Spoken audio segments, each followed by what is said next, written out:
మనం అక్కడికి వచ్చామంటే జనం బిల్డింగ్ మీద ఎక్కుతారు, ఏదన్నా మిస్అప్ అయిందంటే ఇబ్బంది అవుతుంది. రోడ్ మీద కనిపిస్తుంటే రోడ్ మీద కనిపించదు సార్, కంపల్సరీ రావాల్సింది లోపలికి. అంతా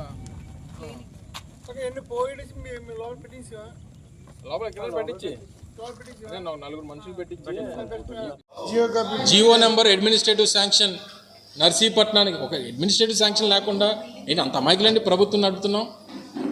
ఆ రోజు ప్రభుత్వం నడిపినప్పుడు ఒక ముఖ్యమంత్రి నేరుగా నర్సీపట్నం వచ్చి శంకుస్థాపన చేసి తర్వాత నిర్మాణం జరిగి స్థలం ఇచ్చి భూమి ఇచ్చి బిల్డింగ్లు కట్టి జూన్ 2024లో మా ప్రభుత్వం పడిపోయిన తర్వాత పనులు ఆపేశారు. అంటే మీరు పనులు ఆపేస్తే జీవో లేనట్టు, పని జరగనట్టు, ఆడ బిల్డింగే లేనట్టు. అంటే మీకు అమరావతిలో ఏదైతే మీరు చెప్పేటువంటి ప్రయత్నం చేస్తున్నారో, ఏవి కట్టకుండా అక్కడ బ్రహ్మాండమైనటువంటి రాజధాని ఉందని చెప్పి ప్రయత్నం చేస్తున్నారో, అంటే మమ్మల్ని ఆ మాటలని నమ్మమంటారా? అంటే మేము చెప్పినటువంటి అబద్ధాలు, మీరు చెప్పినటువంటి అబద్ధాలన్నీ నిజాలు. అంటే మీరు అమరావతిలో 2 లక్షల కోట్ల రూపాయలు పెట్టి పెట్టుబడి పెట్టడానికి మీరు సిద్ధపడినప్పుడు ఒక 5,000 కోట్ల రూపాయలు ఈ 10 కాలేజీల మీద పెడితే ఇన్ని వేల మంది జీవితాలు బాగుపడతాయి, పేద విద్యార్థులకు వైద్యం అందుతుంది, వైద్య విద్య అందుతుంది, పేదవాడికి వైద్యం అందుతుంది అన్నటువంటి కనీస ఆలోచన లేకపోతే ఎలాగా? ఇక్కడ స్థానికంగా ఉన్నటువంటి శాసనసభ్యులు ఏం మాట్లాడుతున్నారు? వాళ్ళకి బిల్డింగే లేదు, ఇక్కడ జీవోయే లేదు, ఎవరికైనా కనబడుతుందా అని అంటే చూసిన వాళ్ళైనా చెప్పాలి కదా. లేదా జగన్మోహన్ రెడ్డి గారు లాంటి వాళ్ళు వచ్చినప్పుడు అప్పుడైనా కళ్ళు తెరుస్తారు. సో ఇవన్నీ కూడా రాష్ట్రంలో పూర్తిగా పరిపాలన పక్కన పెట్టేసి వ్యాపారంలో నడుపుతూ ఉంది రాష్ట్ర ప్రభుత్వం. తండ్రి కొడుకులు ఇద్దరికి కూడా రాష్ట్రంలో అధికారం అంటే వ్యాపారంలో తయారైంది. ప్రజలు కూడా ఏమంటున్నారంటే చంద్రబాబు చీటరు, లోకేష్ లోటరు అని అంటున్నారు. ఇచ్చిన మాట దేనికి కట్టుబడి ఉండేటువంటి అవకాశం లేదు, పేదవాడికి సాయం చేసేటువంటి మనసు లేదు. సో ఇటువంటి వారికి కళ్ళు తెరిపించాల్సినటువంటి బాధ్యత ప్రభుత్వంగా మా మీద ఉంది, ప్రతిపక్షం మా మీద ఉంది. జగన్మోహన్ రెడ్డి గారి బాధ్యత అది. సో డెఫినెట్గా ఆ బాధ్యతని ప్రధాన ప్రతిపక్షంగా వైఎస్ఆర్ కాంగ్రెస్ పార్టీ టేకప్ చేస్తాం. ప్రజా సమస్యల మీద ఇంకా మరిన్ని పోరాటాలు, ఇంకా 16 నెలలు అయింది, ఇంకా చాలా టైం ఉంది, ఇంకా పోరాటాలు చేయాల్సి. ఇదే ఎన్నికల సమయం కాదు, మాకే రాజకీయంగా ఇప్పుడేం అవసరం లేదు. సో డెఫినెట్గా ఈ ప్రజా సమస్యల్ని మరింతగా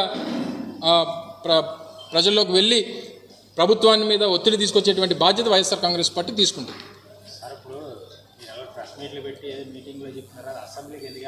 దేనికి చెప్తున్నాం కదా, మాకు అసెంబ్లీకి వెళ్తే ఇవన్నీ చెప్పేదానికి అవకాశం లేదు మాకు. అదే కదా జగన్మోహన్ రెడ్డి గారు చెప్పారు. ఈ స్పీకర్ గారికి ఉన్నవే కనబట్టలేదు, ఇంకా రేపు పొద్దున మాకు మైక్ ఇస్తాడు ఆయన చెప్తాడు, ఆయన ఏదన్నా ఇచ్చేస్తానని చెప్తాడు. ఉన్నవి కనబట్టలేదు కదా. ఇప్పుడు గతంలో ఇప్పటికీ జగన్మోహన్ రెడ్డి గారు దాదాపు 22 పత్రికా సమావేశాలు నిర్వహించారు. ప్రతిదీ కూడా ఆన్ డాట్ పాయింట్లతో సహా పేపర్ డాక్యుమెంట్ చూపిస్తూ ఆయన పత్రికా ఒకదానికి సమాధానం చెప్పండి. ఈ ప్రభుత్వం ఒకదానికైనా స్పందించిందా? సమాధానం లేవు వాళ్ళ దగ్గర.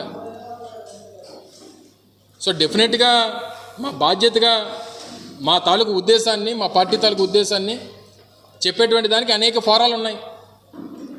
ఆ ఫోరాల ద్వారా చెప్తూ ఉన్నాం, స్పందిస్తూ ఉన్నాం, ప్రజల పక్షాన పోరాటం చేస్తూ ఉన్నాం.